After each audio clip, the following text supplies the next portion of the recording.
1977 میں الیکشن ہوتے ہیں، اس میں پھر یہ ایلیگیشن لگتا ہے کہ یہ الیکشن صاف اور شفاف نہیں تھے۔ بہرحال ایک الائنس بنی تھی، پاکستان نیشنل الائنس، اس نے وہ، مگر مجھے پھر بھی خوشی کی بات ہے کہ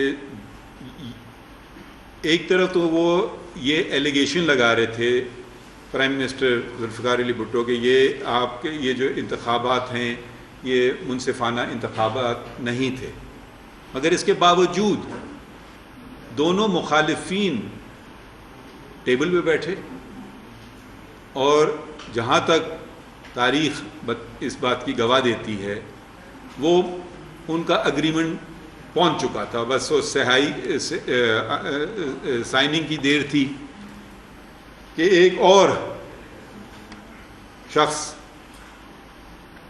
نے پھر وار کیا جمہوریت پہ، وار کیا آئین پہ۔ یہ تھا 4 جولائی 1977 کا دن۔ ایک شخص آ گیا، حاوی ہو گیا، پوری قوم پہ مسلط، اور 11 سال حکومت کی، اگست 1988 تک، اور پھر وہ ایک جہاز کے حادثے میں ان کا انتقال ہو گیا۔ مگر اس سے پہلے کیا ہوا؟ اس سے پہلے عدالتوں میں کیسز آئے، چیلنج ہوا، نصرت بھٹو کیس آیا، ذوالفقار علی بھٹو کیس آیا، ذوالفقار علی بھٹو کو سزائے موت دی گئی ایک ووٹ سے۔ ہمارے جو ایک اور جو ہمارے یہاں نہ صرف ایک ڈکٹیٹر آتا ہے، مگر ڈکٹیٹر کو کچھ عرصے بعد کچھ وہ ہونے لگتی ہے کہ میں تو اصل میں جمہوریت پسند کرتا ہوں، وہ اپنے آپ کو ایک دھوکہ دینے لگتا ہے، وہ دھوکہ دیتا ہے اور پھر وہ ریفرینڈم کراتا ہے۔ اگر آپ، میں ایک مشورہ دوں گا آپ کو، اگر آپ پی ایچ ڈی کریں کہ جب بھی پاکستان کی ریفرینڈم میں کسی ڈکٹیٹر نے الیکشن کروایا تو ہمیشہ وہ 98.4% سے جیتا ہے۔ جب آپ لوگوں شاید ریفرینڈم آپ نے دیکھا، کبھی بھی آپ گزرے ہیں، تو میں تو آج تک کسی شخص سے نہیں ملا جس نے ریفرینڈم میں ووٹ ڈالا۔ بہرحال شاید میں صرف انہی لوگوں کو جانتا ہوں جن نے ریفرینڈم میں ووٹ نہیں ڈالا، مگر اگر آپ دیکھیں تو پولنگ بوتھ خالی۔ اور جب الیکشن ہوتے ہیں پاکستان میں، جہاں ہر گلی کوچے میں زور اور شور اور بینرز اور پوسٹرز اور ہر کوئی کے انگوٹھے پہ وہ نشان لگا ہوا ہے، تو 60 سے اوپر تک کبھی نہیں فیصد گئی ووٹ کاسٹ کی۔ مگر ریفرینڈم میں پتہ نہیں کیا کیسے مجموعہ کیسا یہ ہوتا ہے کہ وہ 98 پہ پہنچ جاتے ہیں۔ خیر یہ تو میں ایک سوال چھوڑ رہا ہوں کہ شاید جو یہ اسٹوڈنٹس ہیں آپ کے لیے وہ اس پہ غور و فکر کر سکیں یہ نتیجہ کیسے نکل آتا ہے۔ بہرحال ریفرینڈم کے بعد الیکشن جو ہوئے تھے وہ اس الیکشن میں وہ غیر سیاسی نان پارٹی بیسس پہ ہوئے، تو اس وقت کی movement for restoration of democracy MRD نے بائیکاٹ کیا کہ ہمیں یہ منظور نہیں ہے۔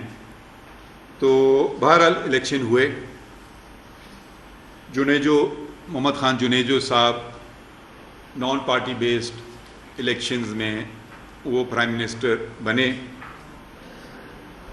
اب جابر نہ صرف جابر کو ایک اور یہ بھی پسند ہوتی ہے کہ وہ اصلاح کرے۔ جو اس ملک میں مسلمان تھے وہ مسلمان تھے، ان کو پتہ ہے کون ہوتا ہے مسلمان کون نہیں ہوتا ہے، مگر ایک PCO کے ذریعے انہوں نے مسلمان کی تعریف بھی کر دی۔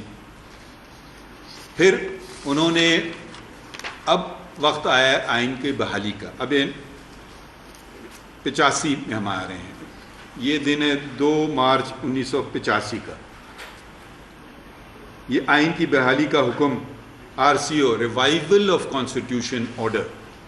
عجیب الفاظ بھی ایجاد ہوتے ہیں، ٹرمز بھی ایجاد ہوتے ہیں، provisional constitutional order, RCO, revival of constitution order, legal frame work order, پتہ نہیں کس کو بیوقوف بنا رہے ہیں یا پوری قوم کو بنا رہے ہیں, مگر لگے قانونی. ہم غیر قانونی کام کریں مگر لگے قانونی.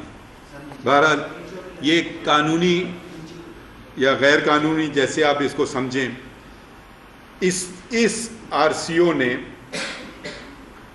65 شقیں آئین کی تبدیل کر دی. اچھا, اور انہوں نے وہ جو اس وقت کی پارلیمان تھی جو کہ غیر پولیٹیکل پارٹیز بیسڈ پارلیمان تھی, اس پہ ان کو یہ کہا کہ تب میں مارشل لاء اٹھاؤں گا جب تم 8ویں ترمیم منظور کرو.